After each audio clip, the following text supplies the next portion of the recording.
တင်နိုင်ငံခြားမှာနေထိုင်သူဆိုရင်တင်နိုင်ငံခြားကိုအလဲသွားမယ်ဆိုရင်နိုင်ငံခြားကိုပြင်ကြတင်သွားမယ်ဆိုရင်ဒီဗီဒီယိုကတင်ရတော့ပါပဲ mix ပြီကဲ let's go My bag has been stolen ကျွန်တော်အိတ်ခိုးခံလိုက်ရပါတယ် I lost my passport ကျွန်တော် passport ပျောက်သွားပါတယ် Someone took my wallet တယောက်ယောက်ကကျွန်တော်ပိုက်ဆံအိတ်ယူသွားပါတယ် My phone is missing ကျွန်တော်ဖုန်းပျောက်နေပါတယ် I think my belongings were stolen ကျွန်တော်ပစ္စည်းတွေခိုးခံရတယ်လို့ထင်ပါတယ် I lost my luggage at the airport လေဆိပ်မှာကျွန်တော်အိတ်အကြီးပျောက်သွားပါတယ် My purse was taken while I was walking လမ်းလျှောက်နေစဉ်မှာကျွန်တော်လက်အိတ်ခိုးခံလိုက်ရပါတယ်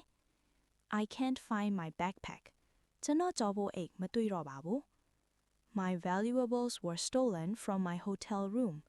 ဟိုတယ်ခန်းလဲကကျွန်တော်တန်ဖိုးရှိပစ္စည်းတွေခိုးခံလိုက်ရပါတယ် I need to report a theft ခိုးမှုတစ်ခုကိုတိုင်ကြားခြင်းပါတယ် I would like to file a police report ရဲမှတမ်းတင်ခြင်းပါတယ် It happened about an hour ago ဒါကတနာရီလောက်မတိုင်ခင်ဖြစ်ခဲ့တာပါ It happened near the market ဈေးနားမှာဖြစ်ခဲ့တာပါ My bag is black and has my documents inside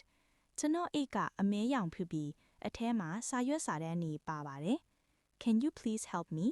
ကျေးဇူးပြုပြီးကူညီပေးနိုင်မလား